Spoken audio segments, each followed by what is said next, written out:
Là, on n'est plus qu'à une personne, par exemple, de Musk, avec les relations qu'on a. Est-ce qu'il y a un risque que les robots nous dominent? L'homme qui vivra 1000 ans, qui est déjà certainement né. Est-ce que tu penses qu'on va s'implanter des puces dans le cerveau et que ça deviendra normal? On serait sur une valorisation du groupe de 60 millions. À partir du moment où ils ont le déclic et que je vois qu'ils ont le déclic, que je sais que ça va exploser. On vit un monde en plein basculement. On vivra l'avènement de la machine, l'avènement de l'innovation et la conquête spatiale. Il y a une tension militaire qui est extrêmement puissante dans le monde actuellement, de guerre. Ah mais je sais où tu veux en venir. C'est une sorte de guerre froide. On peut les mettre dans une fusée, très bien imaginer les envoyer sur Mars, préparer un terrain, C'est fou. et qu'on devienne une espèce multiplanétaire. Hello Major, j'espère que tu vas bien. Je suis très contente de te recevoir dans Vision Talk. Comment tu vas? Ça va super. On fait le retour. Je te remercie encore de m'avoir invité. Exactement. C'est un épisode qui, je pense, va être très intéressant à la fin. Donc, je t'ai pas prévenu sur ce qu'on va aborder comme sujet pour te laisser la surprise. J'ai juste bien le stress. Est-ce que tu vas Non. bien? Non, mais je pense que l'épisode va être très, très intéressant. Et il y aura un petit jeu à la fin qui, je pense, va être aussi très intéressant pour ceux qui regardent l'épisode.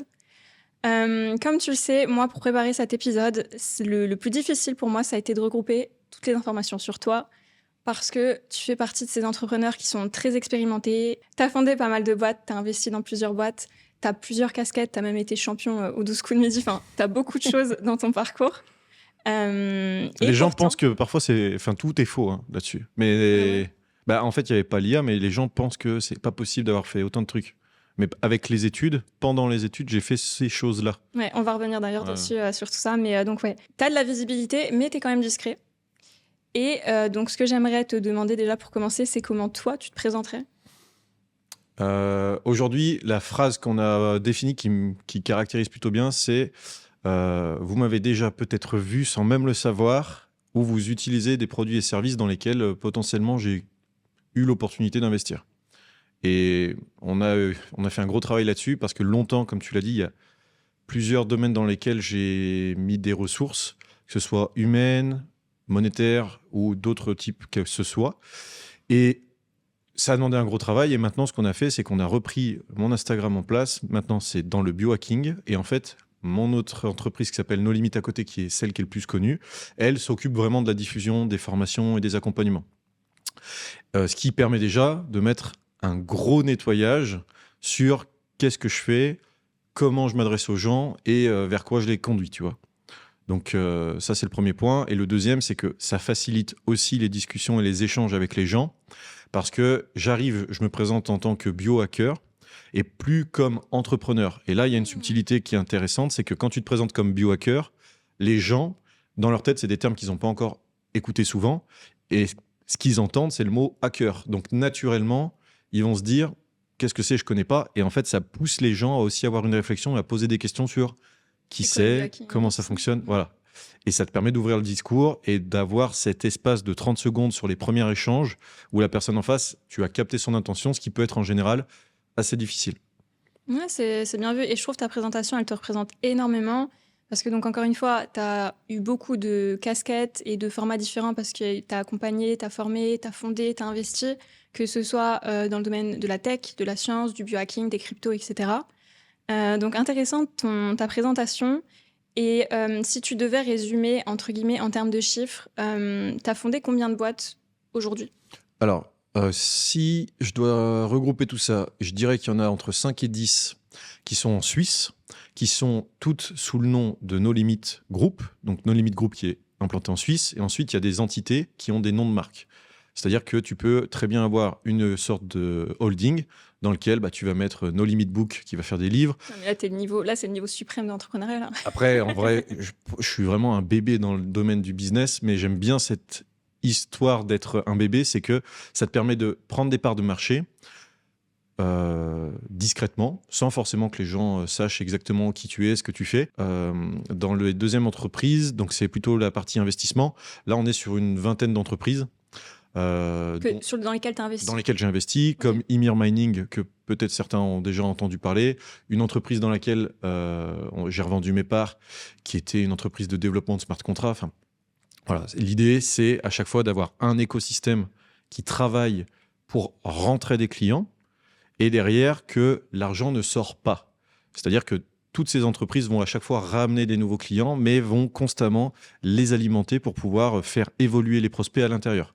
Et le principe de No Limit, donc l'entreprise mère, c'est on accueille des entrepreneurs qui sont débutants, on les fait grandir au fur et à mesure de leur évolution, on leur propose des produits et des services qui sont adaptés À leur niveau, ouais. à leur niveau, et jusqu'au stade où on leur a démontré notre performance et l'efficacité sur ce qu'on sait faire, jusqu'au stade où on s'associe et on leur permet de développer leur entreprise avec soit de l'investissement, soit à titre personnel avec d'autres accompagnements en termes de fiscalité, d'exportation à l'international, des financements, des levées de fonds et de la croissance avec des influenceurs ou des entrepreneurs. Ok. De toute façon, on va revenir dessus progressivement, mais aussi quelque chose qui est marquant chez toi, je trouve, c'est ta diversité. Que ce soit dans ton portefeuille, je pense, d'investisseurs ou même les entreprises que tu as fondées, j'ai l'impression que tu as été dans plein de domaines différents. Ouais.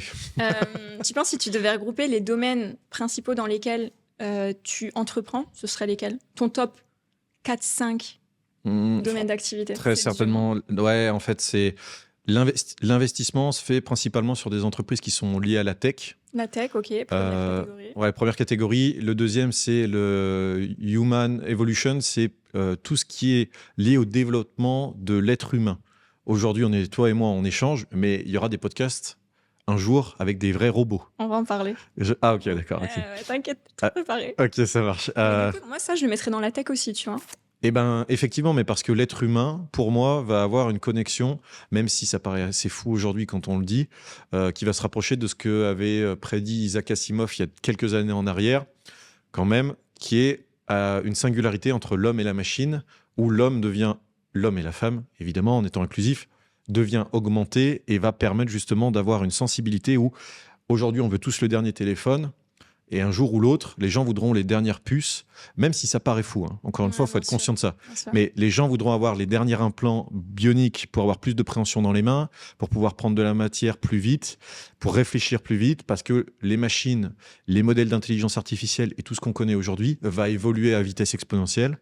Et voilà, donc le deuxième investissement, c'est ça. Et le troisième, c'est juste d'un point de vue perso, j'adore tout ce qui est connecté à la nature. Okay. On a déjà eu des discussions là-dessus sur les animaux, le cadre, l'environnement et voilà. Et ça, c'est des choses que je fais vraiment sur le côté où y a des crédits carbone évidemment pour la défiscalisation, mais aussi pour d'autres sujets et des entreprises de permaculture ou de développement de sphères et de biomes à l'intérieur de chez toi qui te permettent d'être auto-nourri par ce que tu produis. Et ouais, après, ça comprend une petite évolution dans ces trois catégories, c'est ça.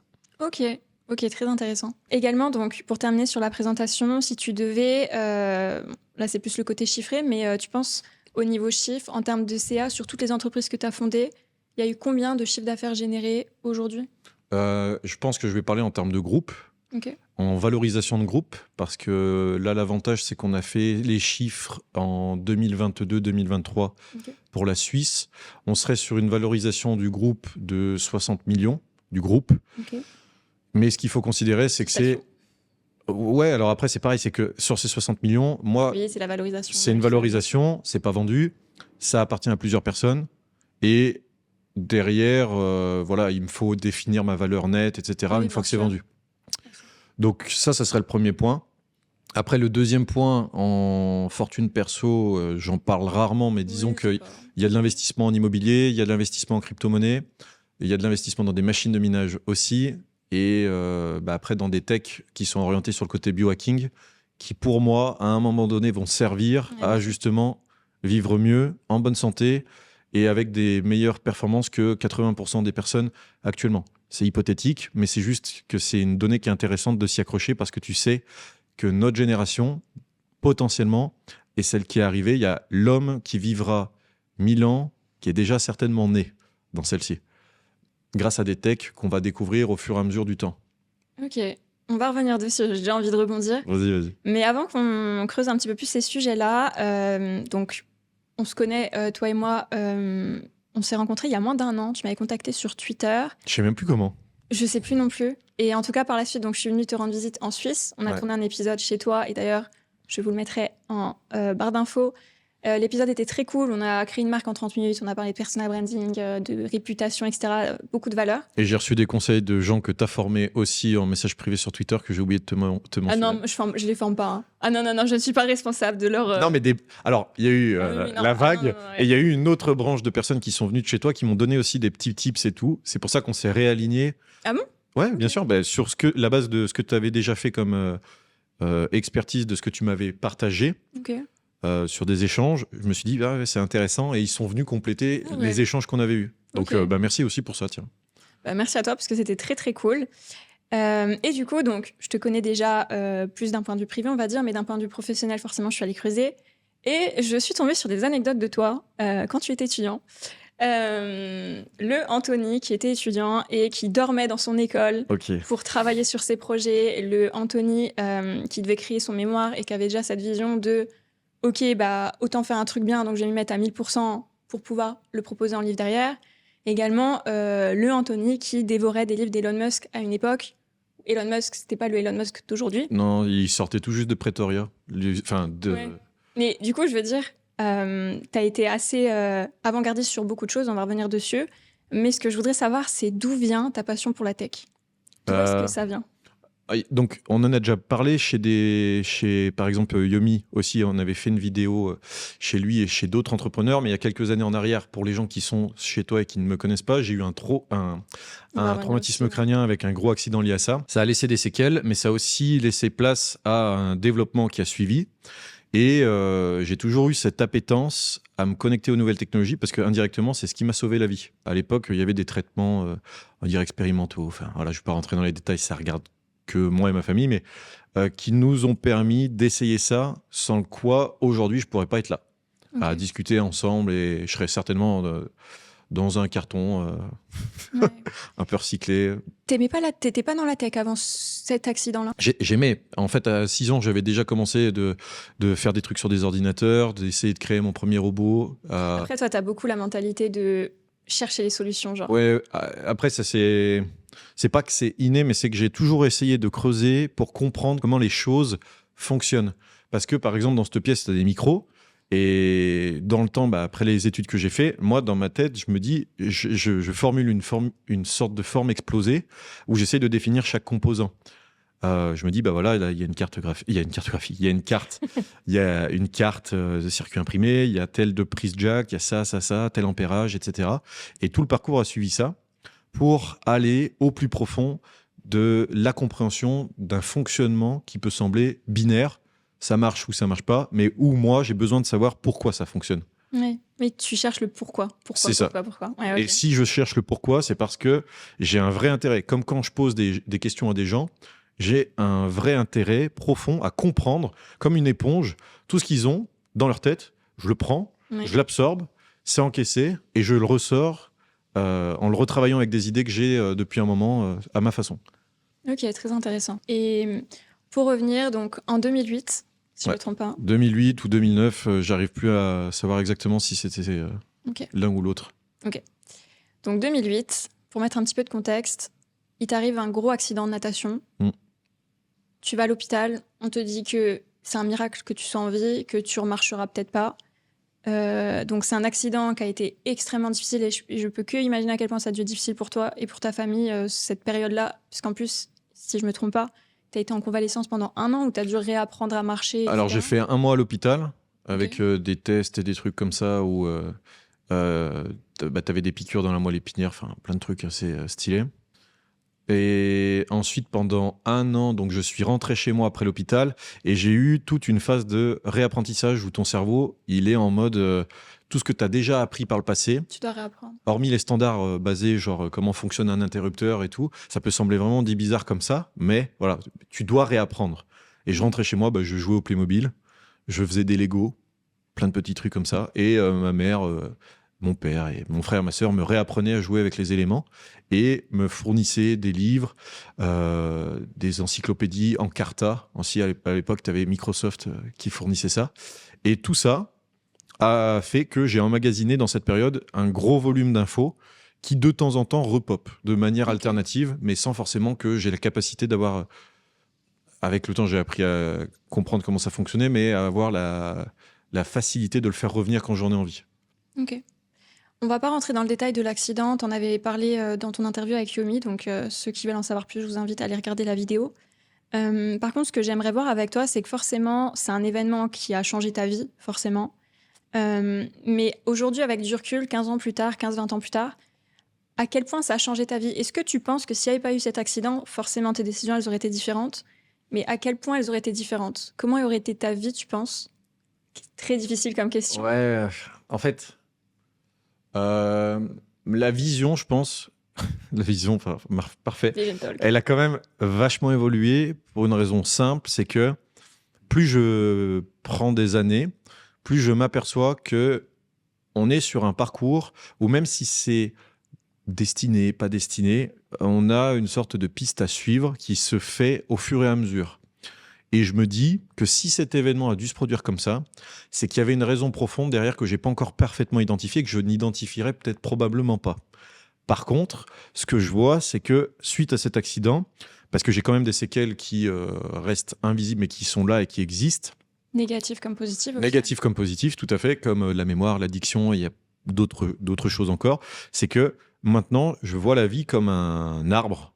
Et final. On en a parlé il y a 20 minutes. on en a parlé il y a 20 minutes, mais c'est qu'il y a un tronc, et ce tronc, c'est un choix que vous avez à faire dans votre vie, qui va être un choix, Sur plein d'autres. voilà, et qui va, en fonction de ce que vous allez faire, créer des probabilités avec des extensions, des feuilles, etc., qui vont conduire à des décisions et des résultats. Et en m'intéressant profondément aux gens, eh bien, j'arrive aussi à aller les mettre en relation avec des gens qui pourraient potentiellement être très importants pour leur business ou qui pourraient leur amener un déclic et les conduire derrière à une réalisation quelconque.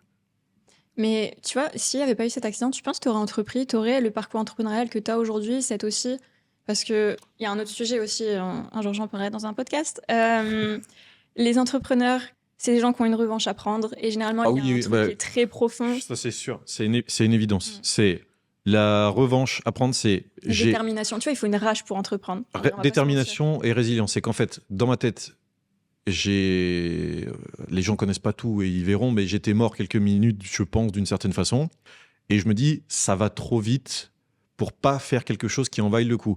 Et après, c'est propre à chacun. C'est-à-dire que moi, j'ai eu cette révélation indirecte, mais les gens n'auront peut-être pas la même. Ouais, bien sûr. Et avec ce fil conducteur qui s'est passé, je me suis dit, quitte à disparaître un jour, autant déjà le repousser le maximum possible, mais aussi à faire le maximum d'efforts et de choses pour aller aider les gens profondément avec les bonnes valeurs et convictions derrière et intentions pour que ça puisse leur servir et que on arrive à tous faire quelque chose en travaillant d'une certaine façon ensemble, parce que l'humain, c'est quand même quelque chose. Mais voilà. Oui, bien sûr. Mais c'est un gros sujet, je te rejoins complètement. Et je pense aussi que les personnes qui ont frôlé la mort ou qui l'ont connu, ça change ta perception des choses, Ouais, c'est évident. ça change ta façon de prendre des décisions aussi. Tu te poses moins de questions de est-ce que c'est fait. Non, t'y vas parce que t'as pas le temps en fait. C'est ça. Donc, ouais, je te rejoins complètement. Donc, comme on l'a dit plus tôt, t'as fondé plusieurs sociétés, t'as formé et accompagné des gros directeurs du 440, de grosses entreprises, ce genre de choses. Je sais également que tu as un carnet d'adresses qui est bien rempli de personnes dans le business, dans le showbiz, dans la politique. Bref, ce monsieur a un gros carnet d'adresses. Les gens peuvent douter parce qu'ils le voient pas et qu'on est arrivé. Ouais, t'es très discret. En fait, le truc, c'est qu'on est arrivé dans un stade où les gens veulent beaucoup tout le temps montrer. Moi, c'est Même s'ils l'inverse. montrent pas. Et toi, c'est l'inverse. Généralement, Ouais, moi, je alors- pense que ceux qui montent le moins, c'est ceux qui ont le plus. Cette phrase, elle marche pour plein de domaines, mais des fois, il y a. Oui, mais je comprends. Parce que pour toi, en fait, je pense aussi que pour toi, c'est rageant dans le sens où, de manière humble, enfin, je veux dire, tu peux le dire, quoi. Tu as fait beaucoup de choses. Il y en a qui ont fait beaucoup moins et qui font beaucoup plus de bruit, tu vois. Donc, c'est sûr qu'il y a un côté qui est rageant. Mais c'est que les gens veulent des preuves. Oui, aussi. Et pour faire ça, là, on est Enfin, ils veulent des preuves. Les Lambeaux et les Rolex, pas des preuves. Hein. Oui, c'est des preuves pour eux parce que c'est des signes extérieurs de richesse. Sauf que la vraie richesse, pour moi, c'est pas avoir de l'argent. On va revenir aussi sur ça. C'est avoir de la sagesse. Et de la sagesse, ça veut pas dire qu'aujourd'hui je suis sage, mais ça veut dire que c'est le but que j'essaye d'avoir. C'est quand tu as une situation qui est difficile ou encline à devenir difficile, le but ultime pour moi, c'est d'aller me dire comment quelqu'un qui a du stoïcisme aurait géré ça pour ne pas se laisser prendre par ses émotions et avoir une réflexion rationnelle dans une situation qui est complètement émotionnelle. dans le but que derrière, il y ait des résultats concrets, tu vois. Et ça, c'est le but que, en tout cas, moi, je recherche. J'encourage les gens à pas forcément courir derrière l'argent, même si c'est un outil qui est incroyable pour faire ce que tu veux. Exactement. Mais tu as des personnes qui passent des années de leur vie à aller chercher une entité, une relation avec le Seigneur, une relation avec plein d'autres choses. Et je pense qu'il faut aller là où tu sens que tu dois être porté pour avoir un désir profond qui naît en toi, qui te dit c'est ça que je veux faire de ma vie, c'est ça que je veux suivre et c'est ça qui me fait vivre, tu vois. Ouais, clairement.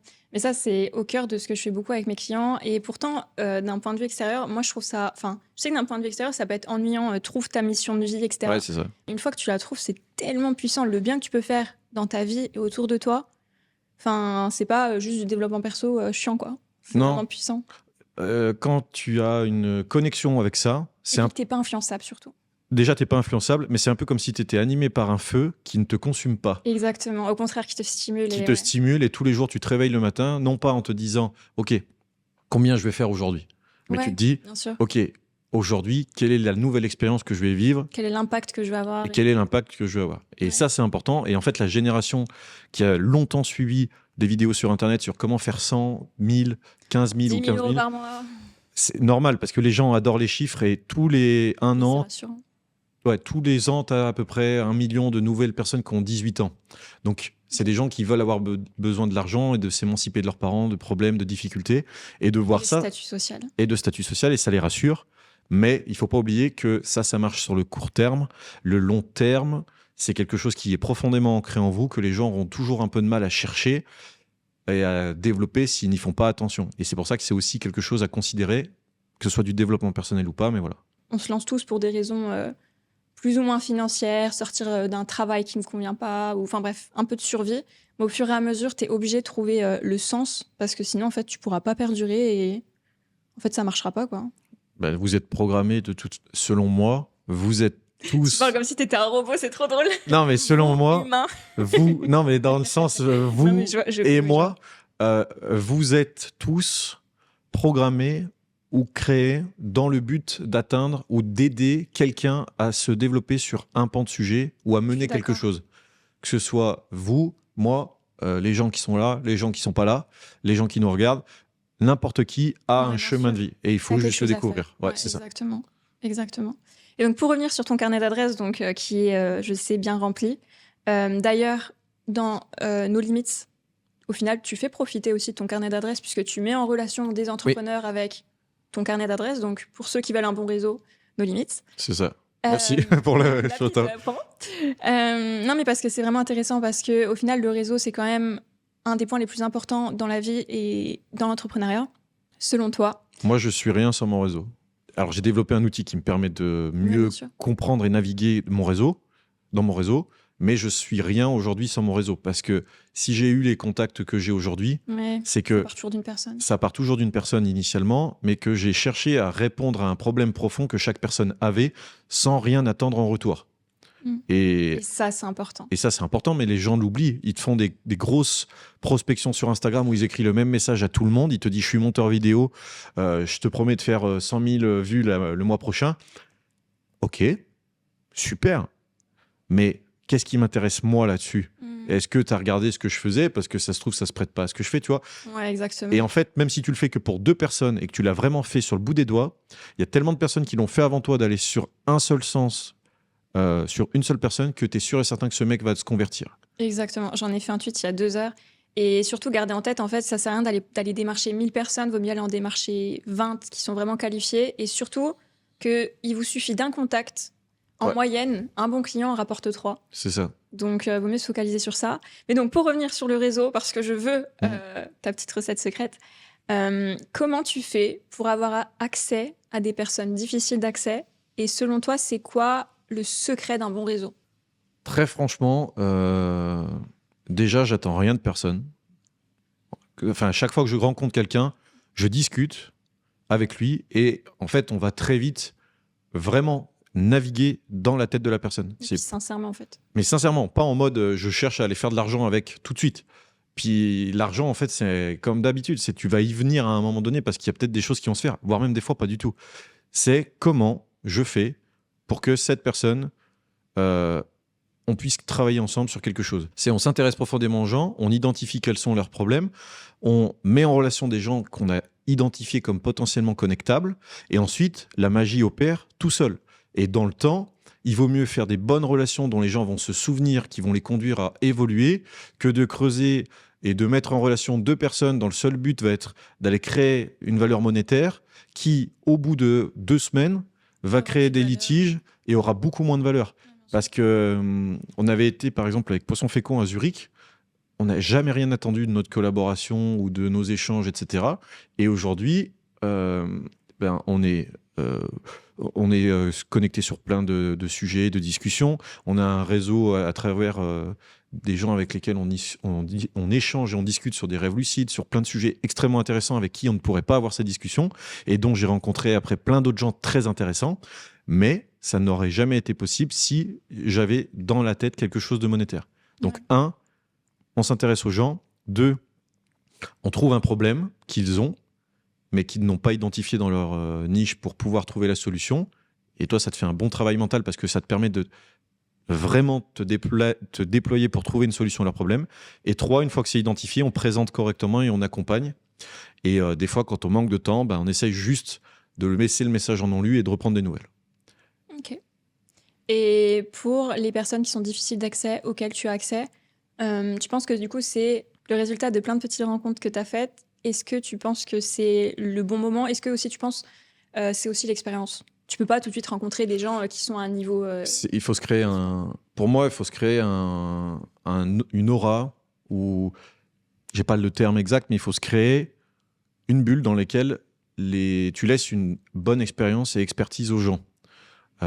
L'avantage de bosser un peu dans l'ombre, sans l'être, en faisant du contenu, etc., c'est que nous, on identifie comment on veut travailler, avec qui on veut travailler. Ensuite, on regarde comment on peut y aller par notre réseau. Une fois que ça s'est fait, on regarde les autres personnes qui nous intéressent, qui sont beaucoup plus long terme. Là, on n'est plus qu'à une personne, par exemple, de Musk, avec les relations qu'on a, qui est mon but vraiment à très long terme pour quelque chose de perso. Si tu rencontrais Elon, là... Là, ça serait juste par hasard. Ouais. Tu lui dirais quoi? En vrai, même s'il est très adulé sur les réseaux, etc., comme toutes les personnes de son calibre, il n'a pas le temps. Donc, il se rappellera même pas de toi. Par contre, quand tu fais la construction d'un réseau, ce qu'il faut identifier, c'est ses VIP. Donc, c'est le VIP et ses lieutenants. Qui va avoir de l'influence sur lui. Qui a de l'influence sur Elon Musk. Parce que si tu trouves qu'il y a de l'influence sur Elon Musk et que ces gens écoutent Elon Musk, alors tu vas marquer des points auprès de ces gens-là, leur rendre des problèmes profonds sur lesquels ils n'ont pas de solution, et ensuite, ça va découler. Et ce qui est mortel avec cette solution, c'est que des fois, tu vas rencontrer des gens qui vont t'amener des solutions tellement what the fuck que tu vas te dire, c'est impossible que ça me serve. Et un jour... Par hasard, dans le plus grand des momentum, cette personne va avoir besoin de ce service. Et cette personne n'a jamais trouvé quelqu'un qui avait ce service-là, et c'est exactement ce qu'il lui faut. Donc après, c'est faire confiance à l'avenir, la destinée ou ce qu'on veut, mais voilà. Ouais, je te rejoins. Et il y a un point aussi, tu me diras si tu es d'accord, il y a eu une période où, comme toi, il y a des choses que je dis pas parce qu'on va prendre pour une mytho. C'est pas grave, de toute façon, les gens adorent se faire des films. Il y a plein de choses que je dis pas forcément, mais il y a une période où j'avais aussi un bon réseau. Pourtant, j'étais encore étudiante ou début âge adulte, où j'avais un bon réseau politique, musical, dans le monde du cinéma, etc. Et en fait, ces rencontres-là se sont toujours faites dans des événements extérieurs, par hasard. Et comme tu as dit, parce que j'avais des échanges qui étaient purement sincères, où je m'intéressais pas à ce que représentait la personne, mais ce qu'elle était. Du coup, ce qui m'amenait à faire du réseau, en fait, de manière vraiment pas forcément volontaire. Et un réseau en amène un autre. Et du coup, est-ce que tu penses que pour se faire un réseau, il faut quand même sortir des réseaux? C'est-à-dire vraiment aller rencontrer les gens en physique, j'adore. faire des événements. Parce que je pense que dans le digital, à la fois sur les réseaux, on peut rencontrer tout le monde, mais les liens, c'est pas pareil.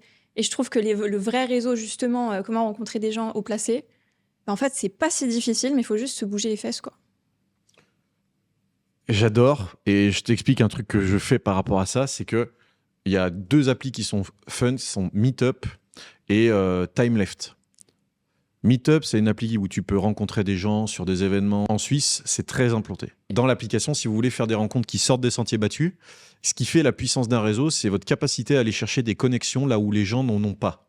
Donc, si tu restes tout le monde dans le business en ligne, tu vas trouver que des relations avec le business en ligne. Moi, ce que j'adore faire, et ça me regarde juste perso, Mélanger les mondes. je mélange les mondes. Trop bien. C'est le meilleur truc, ça. C'est ça, c'est pour ça que des fois, je me retrouve à discuter avec des mecs qui font de la permaculture et des mecs qui lancent des fusées ou des mecs qui travaillent au CERN et qui travaillent sur la Exactement. physique des particules. Et je me dis, ok, incroyable, parce que si lui et lui ils travaillent ensemble et que la permaculture rencontre la physique des particules, c'est incroyable. Et Ouais, je ensuite, suis d'accord. donc dans nos limites, on a le programme pour les membres à 50 balles par mois. Là, ils viennent sur des meet-up où ils se rencontrent. Nous, on sait indirectement Qui va qui correspondre va avec qui. correspondre avec qui. Et quand les gens ne vont pas se connecter entre eux, soit moi, soit mes associés, soit des personnes qui Forcer sont le là, destin, ouais. on force le destin C'est puissant. parce que de un, c'est puissant, mais ce qui est encore plus puissant, c'est quand les gens imaginent se rencontrer par hasard. Et des fois, on sait qu'il y a des situations qu'on produit involontairement. J'allais te le dire, tu crois au hasard? Vraiment le pur hasard. Moi, je crois pas au hasard. Je pense quand même qu'on provoque. Alors, Consciemment ou ouais, inconsciemment, tu il y a vois, cette les part de provocation, oui. Pour moi, il y a une part de provocation, mais le hasard découle souvent de phénomènes mathématiques qui sont pas des phénomènes mathématiques qui sont vraiment connectés, où tu vas créer des probabilités de chances de succès, de relations ou de connexions. T'as un exemple comme ça en tête? Exemple, pour rencontrer le président de la République, tu vas regarder par exemple sur un an où il est le plus souvent, et bien sur un an, peut-être que le plus souvent, il est à d'accord, Paris. ok. 90%, 90% des cas, il est à Paris. Donc les 10% restants, il est dans le reste du monde. Ok. Ensuite, tu vas zoomer. Tu vas dire, très bien, dans ces 90%, où est-ce C'est qu'il vraiment est des probas en fait. C'est marrant ta vision du monde très. Alors, mathématique. ouais, elle est assez Ouais, mais cartésienne, c'est intéressant. mathématique, C'est intéressant. Moi, Mais qui n'ai pas cette vision-là, tu vois, je trouve ça intéressant. mais elle reste aussi assez ésotérique. Il y a une très grosse partie de mon fonctionnement qui est régie par des énergies, par des modes de fonctionnement qui touchent pas forcément au C'est réel. vrai que tu as aussi ce côté-là. C'est intéressant. Ouais. Après, C'est c'est vrai que l'énergie. là-dessus, j'ai jamais vraiment trop orienté mes discours là-dessus. Mais je ressens, j'ai une forte intuition Les énergies. et tout. sur les énergies et les connexions. Et ensuite, je zoome. Il est peut-être 50% des 90% à l'Élysée. Il va souvent à ce restaurant. Et ensuite, une fois que tu as ces infos, Tu provoques la chance. tu provoques la chance. Ouais, je suis d'accord. Très, très bonne interprétation. Parmi toutes les rencontres que tu as faites, donc ça peut aller de la personne lambda au milliardaire, d'un créateur de contenu niché sur Twitter à un youtubeur ou un acteur reconnu mondialement, que sais-je, quelle est la rencontre qui t'a le plus marqué? Alors, je sais que c'est très difficile. Ou les rencontres qui t'ont le plus marqué? Alors, ça va sembler tout simple, mais ça reste une de mes profs que j'ai eue il y a très longtemps en arrière. Les profs, ils ont un impact dans nos vies qui est indescriptible. En fait, la prof en question, je l'ai déjà présentée lors d'une conférence TEDx, etc. Mais elle s'appelle Agnès Rousseau-Maurier. C'est vrai, à ta présentation. Ouais. TEDx aussi. Oui, c'est vrai, c'est vrai. Donc peut-être que certains d'entre vous la verront. Et avec Agnès, on s'est rencontrés il y a quelques années. Quand j'étais en BTS et que je faisais cramer des cheveux avec du déodorant, etc., j'étais un peu turbulent. Et en fait, à cette période-là, c'est une des rares personnes qui s'est dit, il y a du potentiel. Mais moi, je ne savais pas que j'avais du potentiel, ou du moins, je n'imaginais pas que j'en avais. Et je pense qu'il faut être assez humble là-dessus, c'est que personne ne sait qu'il a du potentiel. Ouais. Si, en plus de ça, il n'est pas accompagné, on ne peut pas le deviner. Et c'est une des rares qui m'a dit, OK, voilà son mode de fonctionnement. Fallait analyser ça avec ses outils à elle. Voilà son mode de fonctionnement. Voilà comment on va travailler ensemble. Et aujourd'hui, on échange encore. On se fait des repas, on se fait des appels. Des fois, je vais chez elle. Des fois, elle vient chez moi. Avec son mari, etc. On a des discussions super intéressantes. Et aujourd'hui, elle travaille dans mon entreprise aussi en tant que consultante et accompagnatrice sur les personnes qu'on accompagne dans leur business. Ça, c'est beau. Ouais, c'est ça. Mais voilà, en tout cas, il y aurait Agnès. Et après, il y a plein d'autres personnes, mais je sais que Agnès, je lui dois ça aussi quand même. Ouais, c'est beau. Les profs, ouais, on se rend pas compte l'impact qu'ils ont. Et le deuxième, Fabrice Michaud. C'est un expert. Moi, j'ai une carte au Mensa. C'est une école, les gens regarderont. Ça s'appelle MENSA. J'ai une carte de membre là-bas. C'est un expert dans tout ce qui est personnes un peu particulières, qui ont du mal à se comprendre elles-mêmes et qui ont besoin de retravailler sur ça. Fabrice, il est arrivé dans un moment de ma vie où c'était particulièrement creux. Il est arrivé, il a pris ma main, il a dit « On va aller voir là-bas ». Et du coup, Il nous a accompagnés avec son système de fonctionnement à lui. Et on en a fait un podcast qui est sur ma chaîne, Ok. d'ailleurs, qui commence à remonter. Et cette personne-là m'a aussi amené des clés et m'a permis de travailler ensuite avec ces mêmes clés jusqu'à aujourd'hui. Et maintenant, je réutilise ces techniques, etc. Ok. Voilà à peu près les 2 personnes. Intéressant. Et c'est beau d'être accompagné. Il y a toujours des personnes comme ça qui arrivent dans nos vies et qui nous montrent un chemin qu'on n'avait pas pensé ou qui vont nous montrer la petite lumière qu'il y a en nous qu'on voit pas. Et ouais, je te rejoins. L'interrupteur. Et elles arrivent, Exactement. c'est l'interrupteur et les gens ont souvent besoin d'un électricien pour venir mettre l'interrupteur en marche Exactement. et voir la lumière briller. Mais tu sais que c'est le résumé de mes coachings.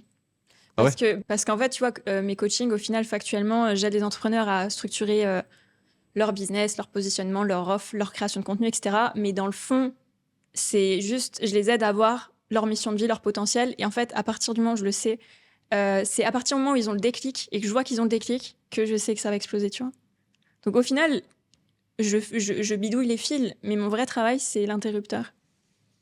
Ah ok, c'est joliment... Ouais. Ouais, non, j'aime bien l'image de cette représentation et je le vois aussi à travers Jonah que tu m'avais envoyé et recommandé. Jonah, je sais qu'il a regardé la vidéo, Voilà. qui est exceptionnelle. Donc Jonah, si tu vois cette vidéo, sache que tu as du potentiel et que Ouais. ça va venir. Hein. De toute façon, c'est juste du temps. Ouais. Mais notre génération veut Exactement. tout de suite. Ouais, C'est aussi ça. exactement. Et- Mais Jonah, tu vois, il y a 2 semaines, je fais un coaching collectif et on parlait, il avait des doutes sur certaines choses, etc. Et à un moment, j'ai eu le déclic pour lui, tu vois. Ah oui. Et j'étais en mode, mais purée, c'est exactement ce qu'il faut que tu fasses, genre. Et je sais pas, Jonah, tu nous diras en commentaire si tu as reçu ce déclic-là, mais je sais que je pense que ça va aller très vite pour lui dans les prochains mois. Mais n'importe quelle personne qui regarde... Là, on parle de Jonah spécifiquement, mais je sais que n'importe quelle personne qui regarde a un Tout le monde a potentiel, mais tout le monde. mais qui doit creuser profondément pour aller le trouver. Exactement. Surtout que là, avec le monde qui est en train de se dessiner, avec l'intelligence Faut artificielle et tout, il faut créer des différenciations qui soient strictes, nécessaires Et sincère. et sincères avec les gens avec qui vous allez fournir un produit ou un service, mais aussi avec vous-même. Parce que dans le temps, si vous développez toutes ces compétences, mais finalement que de profondeur, Pas vous. c'est pas vous et ça vous ressemble pas, Ouais. il y aura il y aura un déphasage qui va se créer. Ouais, vraiment. Mais ça, c'est un sujet, je peux en parler des heures. Mais ouais, tout le monde a un potentiel. Et même ceux, tu vois, je pense à une personne qui a du mal à trouver son potentiel. Mais c'est parce que tu es un multipotentiel. Donc ça, c'est encore un autre sujet. Mais en tout cas, ouais, tout le monde a quelque chose qui brille en lui. Il faut juste le trouver et le faire shiner devant tout le monde. Maintenant, toi, pour revenir sur tes projets, encore une fois, le fait que tu aies des projets qui soient très diversifiés, donc que ce soit autant dans la tech, que ce soit dans la crypto, que ce soit dans tout ce qui va toucher à la science, aux startups. Tu as aussi eu des maisons d'édition de livres, tu as même failli produire une série Netflix. Enfin, c'est très diversifié. Voilà. Je l'ai dit, le monsieur est diversifié. Tu voudras qu'on mette des pages en insert pour les gens. Parce que en fait, juste pour rebondir là-dessus, comme ça les gens, ils vont la voir. Il y a quelques années, j'avais fait une série qui s'appelait... alors, je ne mentionnerai pas le nom parce que Bip. voilà, mais il y a eu cette série qui a été écrite, qui a été proposée à Netflix plusieurs fois, puis Amazon, puis voilà. Et en fait, ça a été souvent refusé parce que c'était pas dans les codes. Il n'y avait pas assez de choses qu'ils ont besoin aujourd'hui sans vouloir attaquer aucune minorité. Et ça a été longtemps refusé. Donc, moi, ça a été un projet que j'ai laissé de côté parce que ensuite, j'ai d'autres choses qui ont généré des résultats plus rapidement. Mais sachez que si vous êtes derrière la caméra, que si vous écrivez, si vous faites des scripts ou qu'un jour vous voulez relancer le projet, je peux vous le laisser et vous pouvez regarder ce qu'il y a à faire. Voilà. Intéressant. Mais du coup, voilà, tu touches à plein de choses. Comment te vient l'idée de lancer tel projet? Est-ce que ça vient d'une passion? Est-ce que ça vient d'une vision que tu as? Tu dis, OK, en ce moment même, la société a besoin de ça. Est-ce que c'est d'une opportunité? Comment te vient l'idée, tu vois, de tout ton éventail, que ça aille de la start-up au crypto à la maison d'édition de livres, à la série Netflix? Comment ça vient? C'est beaucoup d'itérations. Ok. Beaucoup d'itérations où, en fait, je me dis, tiens, c'est marrant parce que je pense que le mémoire de recherche que j'avais fait sur un robot qui construit des maisons ou des montagnes à partir du sable au milieu du désert, c'est parce que dans les années à venir, Dubaï va avoir besoin de ça. Et le bouquin, je l'ai fait il y a, je sais plus, 6 ans, je crois. Et En fait, à chaque fois, j'ai ce problème, par contre, où je suis pas forcément mauvais, mais j'ai une dystopie qui se crée où Ok. j'arrive souvent avec le bon produit, mais pas au bon moment. Mais tu sais que ça, j'allais te dire, je pense que tu es une des personnes qui est, je le dis vraiment de manière factuelle, hein, mais visionnaire, dans le sens où tu as été pas mal avant-gardiste sur plusieurs sujets. Tu vois, le biohacking, l'IA, la crypto et tout ça, t'en parlais avant que ça soit la masse. Et c'est vrai que quand il y a ce côté visionnaire, des fois, c'est frustrant parce que c'est juste pas le bon moment. Ah, c'est vrai. Ben, on en avait discuté avec Yomi dans son podcast. Mm. Je vais préciser des infos sur la crypto, je vais préciser des infos sur le biohacking. Donc, vous pouvez retourner le voir aussi, mais vous allez voir que ce qu'on a parlé dans ce podcast, c'est en train de se faire maintenant. Et le podcast avait lieu il y a 1 an et quelques, mais il y a des choses encore plus vieilles où j'avais partagé ça à Yomi lui-même sur des crypto-monnaies. Sur, par exemple, le biohacking, que ça allait s'implanter progressivement en France. Donc, ça, Ouais. c'était il y a 3 ans, 3-4 Ouais. ans.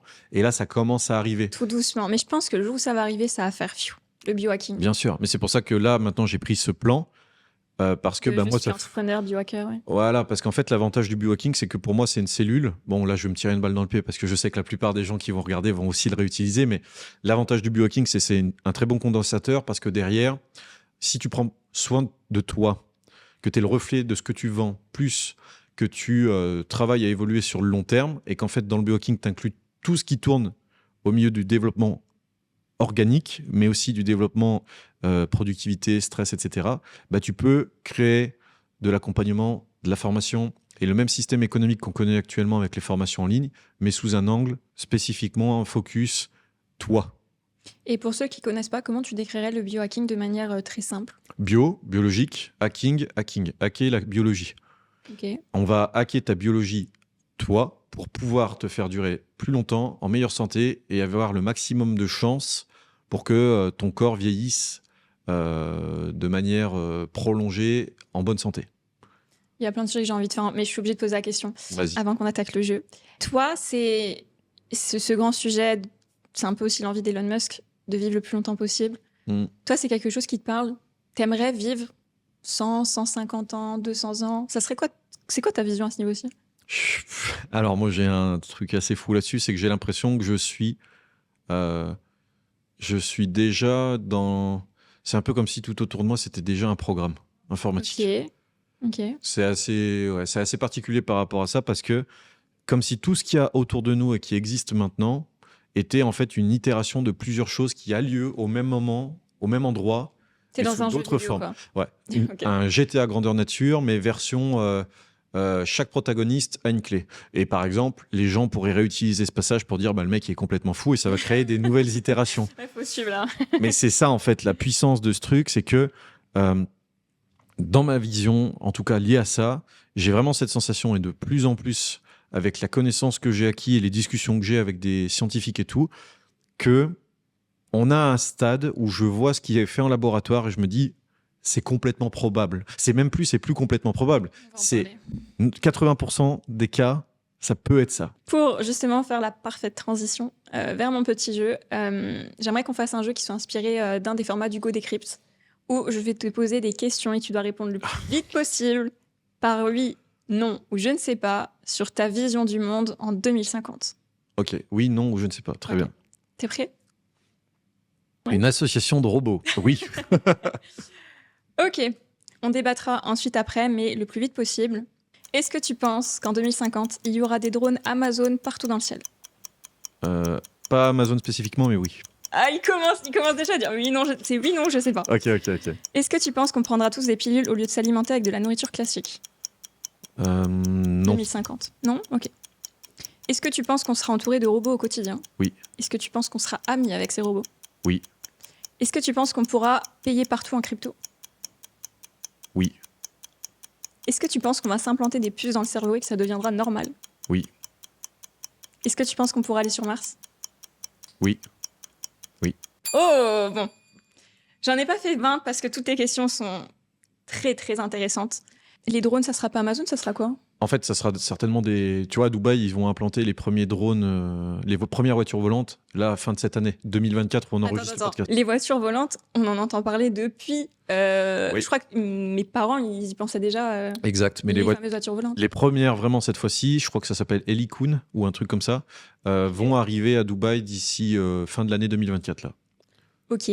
Avec les premiers robots, et dont Nvidia, qui a trouvé, il me semble que c'est quelque chose comme ça, une association à faire avec la sorte de Silicon Valley, mais à Dubaï, Ok. où leur programme Groot, GR00T, c'est des robots qui sont en apprentissage à côté des humains toute la journée, vont être déployés là-bas pour observer comment fonctionnent les gens, comment ils marchent, comment ils se déploient, comment Ok. ils vont dans les magasins. Et ça, c'est très puissant, parce que quand Musk va faire ses robots Prime, là, qui va les sortir aussi dans le même temps, on va avoir un volume de données incroyable qui va permettre à toutes ces grandes entreprises d'aller plus vite dans la création et la modélisation de robots ou de machines automatisées, dont le but va être de t'accompagner au quotidien. Tu pourras très bien en avoir à côté d'hommes politiques qui vont être des sortes de nouveaux conseillers. Tu pourras très bien en avoir ici qui vont s'occuper du podcast à la place d'autres personnes. Et ça va très, très, très vite augmenter comme ça. Et toi, tu en parles avec beaucoup d'optimisme, mais il y a forcément une grande partie de la population qui est effrayée de tout ce progrès. Et j'en fais partie aussi, pas forcément le progrès, mais à quel point les choses vont vite. Est-ce que tu penses pas qu'il y a un risque qu'on aille tellement vite dans tous ces progrès, les robots, l'IA, les L'effondrement. implantations, etc. Exactement. Tu sais que moi, j'ai une théorie où je pense qu'en fait, au niveau du progrès, la courbe va tellement vite et haut que je pense, vu que tout est cyclique, qu'il y a un moment où on va se rendre compte que la mondialisation, c'est pas si bien que ça, que les frontières avec tous les pays, c'est pas si bien que ça, et on va revenir aux bases, on va tous planter nos tomates et nos salades chez nous, et on va revenir un peu à l'essence même de l'humain. Alors, je suis pour l'IA et les robots parce que je pense aussi qu'on est dans une génération où les gens ont de moins en moins envie de travailler, et les robots vont permettre qu'on travaille moins. Mais je pense quand même qu'on va revenir à un cycle un peu plus basique, tu vois. Je sais pas ce que t'en penses. Je suis pas forcément pro-robot. Ça veut pas dire que je veux absolument que ça se passe. Ce que je sais, par contre, et ce que je pense, c'est que, comme toute évolution, il y aura, de toute façon, un moment où il y a un basculement. Ça a été le Les cas. robots vont prendre le contrôle. Tu penses en vrai qu'il peut y avoir un risque, je pense que c'est peut-être encore beaucoup trop tôt pour le dire, même si ça peut aller vite, avec la capacité forcément d'une intelligence artificielle et d'un robot qui, en plus, arrive à prendre l'éponge au niveau émotionnel, etc. Est-ce qu'il y a un risque que les robots nous dominent? En fait, tu vois, il y a OpenAI, un jour, ils ont fait une conférence, très récemment, c'était... Voilà. Donc, un jour, il y a... Donc, en février ou en mars 2024, OpenAI a fait une conférence et c'est Sam Altman qui s'est un petit peu mouillé en disant, écoutez, on a besoin de gens pour développer ça et ça. Mais en fait, ce qu'il fallait vraiment entendre sur le ton où il l'a dit, c'est que potentiellement... Là, j'étais dans mon monde futuriste où Ouais, il y a mais des robots et tout. je vais te faire replonger. C'est que potentiellement, ils ont eu des avancées qu'ils ont découvertes en laboratoire extrêmement puissantes, qu'ils ne sont pas forcément sûrs de maîtriser. Peut-être D'accord. même, c'est que de la supposition, encore une fois, pour pas que ça soit clippé Oui, il et sorti du contexte. Mais potentiellement, il y a des chances pour que le robot qui maîtrise beaucoup d'informations et est en capacité de gérer même une entreprise soit déjà à la tête d'OpenAI et donne des informations stratégiques pour dire on pourrait mener l'entreprise comme ça ou comme ça. Regardez, on a déjà fait ça. Et par exemple, Sora, ça se trouve, ça fait déjà plus d'un an qu'ils l'ont. C'est le protocole qui permet de créer des vidéos. Mais il faut être vraiment conscient que des fois, ce qu'on voit en termes de marketing, c'est à diviser par 10 par rapport à ce qui est vraiment. La réalité, ouais, bien sûr. Voilà. Comme quand on reçoit un drone de DJI, il faut imaginer que dans le domaine militaire, on doit aussi diviser par 10 parce qu'ils ont 10 fois plus de technologie que ce qu'on peut avoir nous. Et d'ailleurs, en termes de technologie, tu penses qu'au niveau militaire, bon là, on va faire une petite parenthèse de la tension. Je vais pas te demander est-ce que tu penses qu'il va y avoir une troisième guerre mondiale. Ah ouais. Il y a une tension militaire qui est extrêmement puissante dans le monde actuellement de guerre, sauf que ce sera plus la Seconde Guerre mondiale ou la Première. Tu penses que tous les progrès, que ce soit l'intelligence artificielle, les robots, etc., comment ça peut impacter l'aspect militaire? Surtout toi qui as fait l'armée, en plus, je me trompe pas? Ouais, là-dessus, j'ai jamais trop communiqué dessus, mais les gens regardent. je connais. Hein. Ouais, Je je connais vois, le je sujet. vois. Mais les gens iront regarder si ça les intéresse. Attends, comment ça pourrait impacter? Ouais, Ah oui. est-ce que tu penses que au niveau militaire, il va y avoir un gros changement d'un point de vue demain, si on a une guerre, j'ai l'impression que ça sera beaucoup moins sanglant, mais ça va être tellement sournois parce qu'il y aura le côté psychologique, il y aura le côté les virus, il y aura le côté la peur du nucléaire, ce genre de choses. Tu vois, j'ai l'impression que ça sera plus une guerre psychologique. Ah, mais je sais où tu veux en venir. C'est une sorte de guerre froide, tout simplement. Que je peux potentiellement imaginer, c'est que ce qui coûte cher, ça reste quand même les pertes humaines. Ouais. Enfin, si on parle en termes de monétaire, c'est pas cher de perdre des êtres humains. C'est triste de le dire, Ah hein, oui, non, mais bien sûr. Mais après, comme pour certains, on est trop dans le monde, donc ça peut faire le tri, tu vois. Voilà, On, je on sais. ne donne aucun jugement là, Non, on non, parle non, c'est juste intellectuellement, c'est pas... discussion ouverte. Mais ce que je veux dire, c'est que par exemple, sur le front, ça peut être aussi à un certain moment, quand on a des économies d'échelle, plus intéressant d'envoyer un robot qui est doté de capteurs et qui va pouvoir faire plus facilement des immersions en terrain, de trouver ce qui va se cacher comme Donc c'est menace possible. ici. Je pense que ça pourrait être possible d'emmener des robots. Ça pourrait être possible. Ok. Mais ce qui est encore plus possible, c'est que les premiers colons qui seraient dans une expansion humaine pourraient être des robots. C'est-à-dire que demain, pour conquérir Mars, si on a des personnes, Oh. et c'est un peu le but Ok. de chaque entreprise, et c'est pour ça qu'on arrive vers cette partie-là, c'est que pourquoi toutes les entreprises veulent développer des robots? Pas parce que si on développe des robots, on peut avoir des méthodes de ciblage publicitaire plus avancées, mais on peut aussi commencer de faire une sorte de préparation de terrain vers des avancées beaucoup plus larges, et on peut les mettre dans une fusée, très bien imaginer les envoyer sur Mars, préparer un terrain. On est dans une situation complètement hypothétique, mais on peut vraiment se dire qui prépare le terrain C'est fou. et qu'on devienne une espèce multiplanétaire.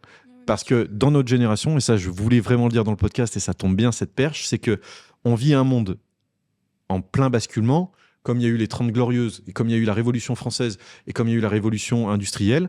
C'est notre génération, celle qui nous regarde, et celle qui va nous découvrir peut-être après, ou sur les historiques qui seront faits en holochrone, ou j'en sais rien, tu vois. Oh là là C'est là là. ce qui se passe ici et maintenant aura un impact plus tard, mais nous, on a vécu Internet, on vivra l'avènement de la machine, l'avènement de l'intelligence Beaucoup de artificielle, révolutions. l'avènement de l'innovation. Comme il y a eu la révolution industrielle, nous, on est dans la révolution de l'innovation et la conquête spatiale. C'est fou. Le début, peut-être même, de la conquête spatiale pour nous. En tout cas, je pense. Hyper intéressant. Et j'aimerais qu'on continue encore des heures et des heures, mais on va pas pouvoir. Mais sur tous ces sujets-là, toi, est-ce que tu es optimiste pour l'avenir? De base, je reste quand même très optimiste. Après, à toute évolution, on a toujours... Oui. Et d'ailleurs, il y a 3 phases dans la révolution. Il y a l'incompréhension, la peur et ensuite l'acceptation. C'est ça. Donc je pense qu'on est plus au niveau entre l'incompréhension et la peur. C'est ça. Mais il y a encore beaucoup de sujets très intéressants là-dessus. Dites-nous ce que vous en pensez en commentaire. Est-ce que vous êtes optimiste pour l'avenir? Il faut l'être, mais c'est sûr qu'il y a beaucoup de choses. En tout cas, de manière générale, je pense qu'on peut être optimiste, même si on est dans un climat très particulier. Mais comme tu as dit, je pense qu'on est... En fait, c'est juste un basculement qui est à tous les niveaux, et après la pluie vient le beau temps. Donc peut-être que ça va remettre les pendules à l'heure sur pas mal de points. Aujourd'hui, on est dans une guerre de la surinformation. Est-ce que tu penses que d'ici quelques années, on pourrait rentrer dans une guerre de la sécurité? Ce que je veux dire par là, c'est que Internet, c'est tout récent. Ça fait 20 ans qu'il y a Internet. Aujourd'hui, on passe limite plus de temps dans ce monde réel, dans ce monde fictif que dans ce monde réel. Mais personne parle des données, personne parle de tout ça, on s'en préoccupe pas. Pourtant, on sait qu'il y a un vrai enjeu à ce niveau-ci. Il y a aussi toute la partie hacking, les caméras, les informations sur nous, sur nos banques, sur nos habitudes, sur tellement de choses. Mais il y a aussi des gens qui pourraient perdre leur carrière si des informations se faisaient à savoir, tu sais de qui et de quoi je parle.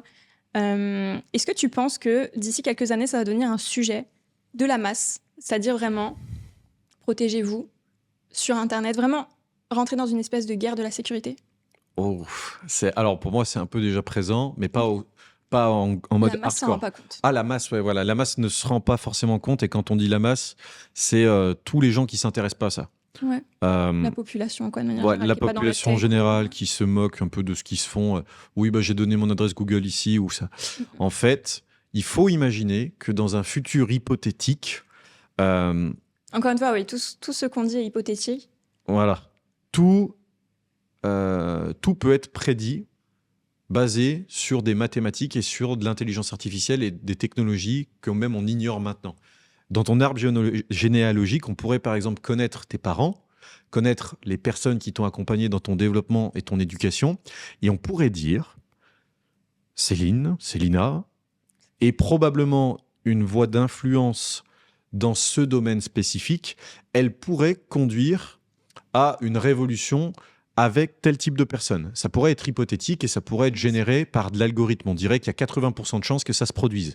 Mais 80% de chances, ça pourrait déjà être très très peu rassurant pour un organisme qui serait au contrôle et tu deviendrais une cible. Ok. Tu vois ? Et ce type de modèle-là pourrait très clairement être déjà en train de fonctionner dans des entités qu'on ne connaît pas, mais qui pourrait clairement être utilisé dans quelque chose de purement néfaste ou clairement de sauvegarde de les intérêts de telle personne, les intérêts de celle-ci. Et ça serait clairement envisageable. Et d'un point de vue sécurité, c'est le premier élément que je vois parce que on serait capable de traiter un gros volume de data et ensuite de mettre en relation. Parce que ça, c'est juste toi, ton arbre généalogique, mais il suffit que tu rencontres une personne, que tu t'aperçois que, je sais pas, tu es avec quelqu'un en ce moment, tu t'aperçois que mathématiquement, pas toi, mais d'autres personnes ont défini que cette personne à long terme va te causer du tort, va te ralentir dans ta progression, et tout ça serait régi par un ordinateur. Et du jour au lendemain, tu commences à recevoir une sorte d'endoctrinement positif via les réseaux sociaux qui va te conduire progressivement à faire changer ton mode de pensée, à dire en fait, je suis peut-être bien toute seule et je devrais peut-être m'orienter vers une femme plutôt qu'un homme ou vers telle personne plutôt que celle-ci ou rester célibataire. Et ça peut être très dangereux si c'est bien utilisé. Parce que l'information et l'idée ne viendraient pas de toi, Ouais, bien sûr. ne viendraient pas de quelqu'un d'autre, mais elles viendraient de toi. Oui. Et ça, c'est redoutable Oui, bien sûr. parce que si c'est fait indirectement et que tu penses que tu es à l'origine de cette idée, tu es sûr et certain de la suivre. Alors que Ouais, si c'est bien quelqu'un sûr. qui te la donne, Mais c'est les réseaux sociaux. En vrai, on est déjà dans une forme d'endoctrinement avec les algorithmes parce que les gens aujourd'hui ne sont plus confrontés à des gens qui ne pensent pas comme eux. Toute la journée, on consomme du contenu qui valide ce qu'on pense. Tu sais, avec l'algorithme. moi j'évite un maximum. Parce Ouais, que... mais parce que tu fais attention à ça. Et juste pour finir sur la question de la sécurité, d'une échelle plus monsieur et madame tout le monde, Ouais. est-ce que pour toi, il y a des enjeux où il y aura des enjeux de sécurité à travers le digital pour monsieur et madame tout le monde, c'est-à-dire sur les photos, les messages on va pas parler des coordonnées bancaires parce qu'évidemment qu'il y a un enjeu. Ah oui. Mais tu vois ce que je veux dire, plus à un niveau, non, il y a les deepfakes, ce genre de choses. Oui, tous les jours, par exemple, les gens se font piéger avec des deepfakes. On a vu Cyprien récemment qui a eu une vidéo de lui qui a tourné où il disait qu'il faisait la promotion d'un jeu Super Loto, je crois, ou quelque chose comme ça. Ouais, mais oui. Et ça arrive déjà, c'est le cas aujourd'hui. Ouais, bien sûr. C'est juste qu'à forte influence, les réseaux sociaux essaient de traiter ça comme ils peuvent. Mais à un moment donné, on va atteindre une masse critique. Exactement, un surplus. Un surplus où on pourra réutiliser ma voix de ce podcast pour dire salut à tous, j'espère que vous allez bien, Exactement. achetez mon nouveau token de crypto-monnaie parce que certaines personnes m'ont trust dans le temps et peuvent réutiliser cette image pour l'utiliser comme vecteur d'attaque. Et pour moi, on parlait de masse, mais c'est déjà le cas maintenant. Ouais, bien sûr. C'est juste que ce qui va... C'est pas encore propagé, on va dire. C'est pas encore propagé, mais ce qui va augmenter avec le temps, c'est la vigilance des gens. Il faut. Et l'éducation. En fait, je pense que aujourd'hui, on manque d'éducation à ce niveau aussi. Ouais. Et pour la protection des infos là-dessus, c'est là où la blockchain, pour moi, une solution. Voilà, peut être une solution. Exemple, toutes les vidéos qui sont issues de ta chaîne YouTube, on pourrait définir que ce short sort bien de ta chaîne YouTube parce que justement, il est identifié avec cette clé privée ou cette clé publique à ta chaîne YouTube. Ok, intéressant. Et d'ailleurs, ça me fait penser, la semaine dernière, j'ai eu une de mes meilleures amies qui est journaliste. Et on parlait justement de l'IA et sur le fait que les journalistes sont aussi de plus en plus formés à cette partie-ci parce que tu peux recevoir des preuves fake, des audios fake, des images fake. Donc ouais, j'espère en tout cas, de toute façon, je pense qu'on sera obligé de passer par cette phase d'éducation. NewsGuard, pour ta pote journaliste, ça peut l'aider. Ok. NewsGuard. Charlotte, si t'écoutes. Et voilà. Et Oaxi, H-O-A-X-I, pour trouver la source d'une information quand on a des doutes. Ok, intéressant. Et Claimbuster, pour savoir si ça a été bien prononcé par une personne, par exemple un homme politique, Donald Trump. Parce que ça, je pense, ça va devenir un vrai enjeu, les faux audios, etc. C'est ça. Échange hyper intéressant. Je pense que toi, comme j'espère pour tout le monde, en tout cas. C'est très, très, très sympa. Merci. J'ai 2 dernières questions. Vas-y. C'est quoi pour toi la réussite ? Parce qu'on entend toujours, il a réussi, elle a réussi. Il y a la réussite d'un point de vue sociétal. Mais toi, pour toi, c'est quoi, toi, ta vision de la réussite ? Moi, je vais rechanger ce que j'ai dit sur d'autres podcasts et tout. Je pense que j'aurais jamais réussi. parce que Ah, on d'accord. peut pas l'atteindre. Enfin, à mon sens, je peux pas l'atteindre. Mais dans ce que je recherche, c'est surtout Toi, tu cherches à comprendre le monde. à comprendre le monde, On son comprendra jamais. fonctionnement, même si on le comprendra jamais. En fait, si on était dans une simulation ou quelque chose comme ça resterait le fruit de ce qu'on nous a donné à faire. Et si c'était pas le cas et que tout était savamment orchestré par uniquement nous-mêmes, ben ça resterait une belle expérience qu'il faut vivre. Donc pour moi, ça serait juste d'atteindre la sagesse, d'avoir une sorte de réussite. Donc pour la première question. Financière, tu veux dire, ou sociale, ou comment tu La vois ça? sagesse, pour moi, conduira au reste. Reste, ok. Après, être pauvre et riche, c'est un état de fait. Qu'est-ce qui définit être pauvre ou être Et riche? surtout, l'argent. En ce moment, je suis en train de faire un module dans mon programme sur l'argent. C'est pas un bien, c'est une énergie. Oui, oui, mais ça ne veut pas dire que j'aime pas l'argent. Ça ne veut Ouais, pas bien dire que sûr. tu n'aimes pas l'argent. Ouais, bien Ça veut sûr. juste dire qu'un état de fait, Comment dire, on se définit pas par l'argent, quoi. voilà, c'est ça. Bien sûr. Et enfin, la dernière question que je pose à tous mes invités. Combien je chausse? C'est quoi la meilleure décision que tu as prise dans ta vie? Ils Wow. ont tous cette réaction. J'adore. Vous le savez pas, à chaque fois, je cut. Mais des fois, il y a 10 minutes de réflexion de « Wow, c'est quoi la meilleure décision de ma vie ?» C'est dur hein, comme question. Je l'ai. C'est quoi la meilleure décision que tu as prise? La meilleure décision, c'est pour moi d'avoir commencé à reprendre l'avion par besoin d'affaires, besoin de nécessité ou besoin de développer quelque chose. Tu prenais plus l'avion pendant un moment? Non, j'ai pas pu pendant 5 ans pour des raisons liées à l'accident et à d'autres choses, mais je me suis coupé de beaucoup de choses suite à ça. Ah, d'accord. Ok. Et depuis que je commence à revoyager, à refaire des rencontres, j'ai agrandi le cercle de rencontres. Ce qui veut dire qu'avant, j'étais juste lié à créer ma zone de référence dans le style je rencontre des gens que en Suisse, que en France. Maintenant, Pour toi, c'est une erreur? pour moi, c'était malheureusement une erreur, mais on a appris de cette erreur. Depuis cette expérience-là, le fait de revoyager, ça me permet de connecter avec plus de monde et d'enrichir ma base de données perso pour pouvoir ensuite faire grossir l'écosystème à travers des nouvelles des nouvelles personnes qui sont singulières. Ok, très intéressant. Franchement, merci beaucoup. Bah merci. J'ai adoré. Merci encore surtout à toi parce que c'est vrai que le contenu, je le dis tant qu'on peut le faire sur ta chaîne, le contenu que tu proposes, il est authentique, mais il n'est pas dans les termes authentiques quand tout le monde balance à tout va, c'est authentique en étant soi-même. Ouais, c'est exactement. Parce qu'il y en a, ils essayent d'être quelqu'un d'autre, mais ça ne fonctionne pas. Donc, ne change jamais ça. Et merci encore pour l'invitation. Et puis pour tout ça, t'es à l'origine de pas mal de petites modifications que j'ai faites sur le temps. Donc voilà, c'est très stylé. Wow, Merci. ça fait extrêmement plaisir. Si vous voulez suivre les aventures de Major, moi j'ai l'habitude d'appeler Anthony. Pourquoi on t'appelle Major? Les gens m'ont renommé comme ça. Ah, c'est les gens? Ok. Ok, moi je t'appelle Anto. Bon, si vous voulez suivre Major, on te suit où? Sur les réseaux, Instagram, Major AGV. Sur Telegram, vous tapez Major AGV et vous avez normalement des canaux qui s'affichent. Essayez de faire les recherches pour pas vous faire avoir parce qu'il y en a qui ont usurpé l'identité, évidemment. Donc voilà. Je vous mettrai les liens en barre d'infos. Merci beaucoup à toi. Vraiment, ça m'a fait super plaisir. C'était super intéressant. N'oubliez pas de liker, de commenter, abonnez-vous. Ça me fait très plaisir. Ça me donne envie de continuer. Et puis, on se dit à bientôt. Et en attendant, prenez soin de vous.